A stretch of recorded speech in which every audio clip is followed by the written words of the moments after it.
स्वप्नातला नवभारत महापुरुषांच्या वाटेवर PMC high school Lasurgaon सादर करीत आहे एक विचार प्रवर्तक विनोदी व प्रेरणादायी नाटिका.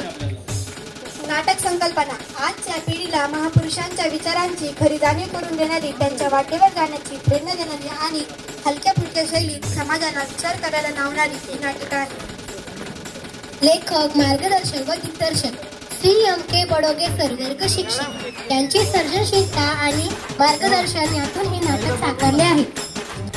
समजूतदार, विनोदी आणि गोड बोलणारी संध्या हरिचंद्र. शिळा राखेन पण मोबाईलवरून ऑनलाईन राखेन. गावचा पुढारी, गोंधळखोर पण दिलखुलास अनिकेत धुमे. गाव सुधारायचं असेल तर मला सरपंच कराच. खोडकर आणि टोमणेबाज आराध्या गोंडे. आधी स्वतः सुधार.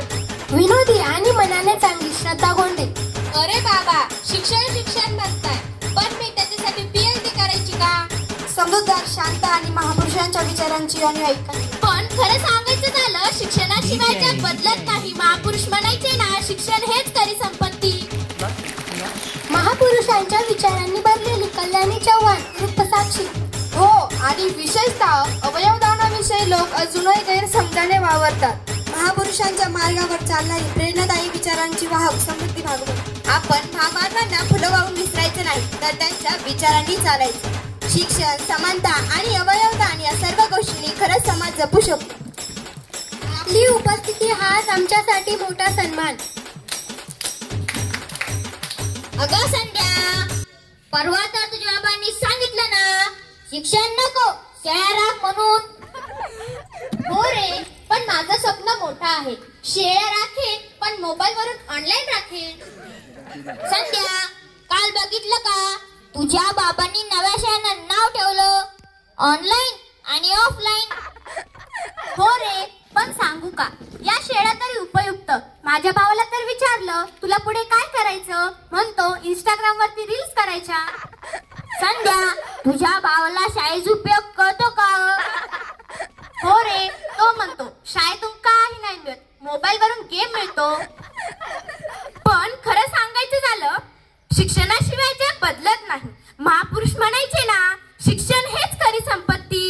अरे बाबा, शिक्षण म्हणताय, पण मी त्याच्यासाठी पीएचडी करायची का? अगं श्रद्धे, तुझा मेंदू आधी पीएचडी साठी योग्य आहे का ते पहा. तुम्ही मुली लोक फार बोलता हो. गावासाठी, समाजासाठी काही करायचं आहे की नाही? अहो साहेब, तुम्ही काय केलं गावासाठी, की फक्त नावापुरतं समाज सुधारक? मी तर म्हणतो, आधी स्वतः सुधारलं पाहिजे. मग सुरुवात तुमच्या मेंदू पासून करा. पण गंमत नाही. खरं सांगायचं तर शिक्षणाशिवाय आपल्या आयुष्याला काही दिशा नाही. महापुरुष म्हणायचे, माणूस माणसासाठी जगलाच पाहिजे. हो, पण शिक्षणाने फक्त डिग्री मिळते, सुख नाही. हो, आणि तुझं उदाहरण बघून ते स्पष्टच होतं. अगं बायांनो, इतका वेळ गप्पा मारता, गावासाठी, समाजासाठी काही करायचं आहे की नाही? अहो साहेब, तुमचं नाव समाज सुधारक, पण काम काय, फक्त वटवट. बघा, मी विचार करतोय माझा मेंदू दान करायचा. आधी शोधून बघ, आहे का तुझ्याकडे मेंदू? गंमत सोडा, महापुरुषांनी सांगितलंय ना, शिक्षणाशिवाय माणूस अंधारात राहतो. हो, पण शिक्षणाने सगळं मिळतं असं नाही. हो ग, पण अक्कल नाही ना, म्हणून तुला असं वाटतंय. गाव सुधारायचं असन तर मला सरपंच कराच. आधी स्वतः सुधार, मग गाव सुधारायला ये. यावर्षी महापुरुषांची जयंती विशेष असणार. आपल्याला फक्त भाषण नको, समाज प्रबोधन करायचं. हो, आणि विशेषतः अवयवदानाविषयी लोक अजूनही गैरसमजाने वावरतात. मी ठरवलंय, माझे डोळे दान करतो. आणि मोबाईल मध्ये चिटकून बसलेले हात सुद्धा. हो, तुमचं मन दान करा, फार कमी लोकांकडे असतं ते. पण खरं सांगायचं, शिक्षण, समतेचा विचार आणि अवयवदान या गोष्टी खऱ्या महापुरुषांच्या वाटेवर नेतील आपल्याला. आपल्या महान मानवांनी समाजाला शिकवले, गरिबांसाठी लढा दिला. पण आज आपण कोणत्या दिशेला जातोय? म्हणूनच या वर्षी कोणत्याही कार्यक्रमाला फक्त भाषण नको, तर समाज प्रबोधन करायचंय आणि अवयवदानासारख्या चळवळीची सुरुवात करायची. पण खरं सांगायचं, अवयवदान म्हणजे एखाद्याला नवजीवन. महापुरुषांनी सांगितलंय, आपल्यामुळे दुसऱ्याचं भलं झालं तर तोच खरा धर्म.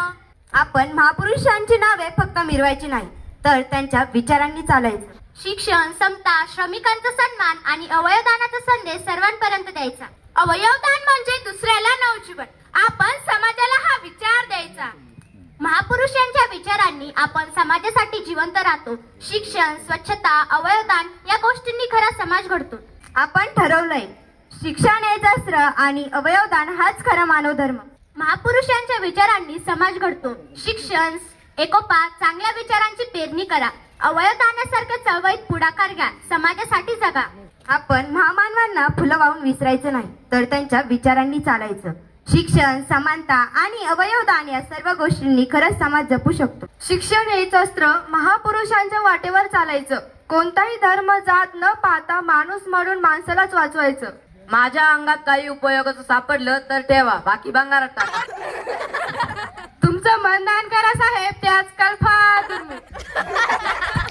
शिक्षण, आरोग्य, अवयवदान यामध्येच खरी लोकशाही आहे. महापुरुष सांगत माणसाने दुसऱ्यासाठी जगायला हवं. समाज बदलायचा असेल तर शिक्षण, स्वच्छता, अवयवदान याशिवाय पर्याय नाही. आपण ठरवलंय शिक्षण हेच अस्त्र. जाती भेद नष्ट करू, अवयवदानाने आयुष्य वाचू. सकारात्मक विचार दान करा, ते जास्त गरजेचं आहे. महापुरुषांनी गरिबांसाठी, वंचितांसाठी आवाज उठवला. शिक्षण, समतेचा मार्ग, समाजासाठी लढा हे त्यांच्या कार्याचं सार आहे. आज तुम्ही या कार्यक्रमातून समाजाला शिकवायला निघाला आहात. अवयवदान हे केवळ दान नाही, ते कोणाचा आयुष्याचा नवा श्वास आहे. आज प्रबोधन करूया. अवयवदानाचा संदेश देऊ, जीव वाचू, नवजीवन देऊ. जय हिंद, जय भारत. महापुरुष अमर रहे. शिक्षण घ्या. समाजासाठी सकारात्मक विचार करा. जाती धर्माच्या पलीकडे जाऊन माणूस म्हणून जगा. अवयवदान करा, आयुष्याला नवा श्वास द्या. धन्यवाद.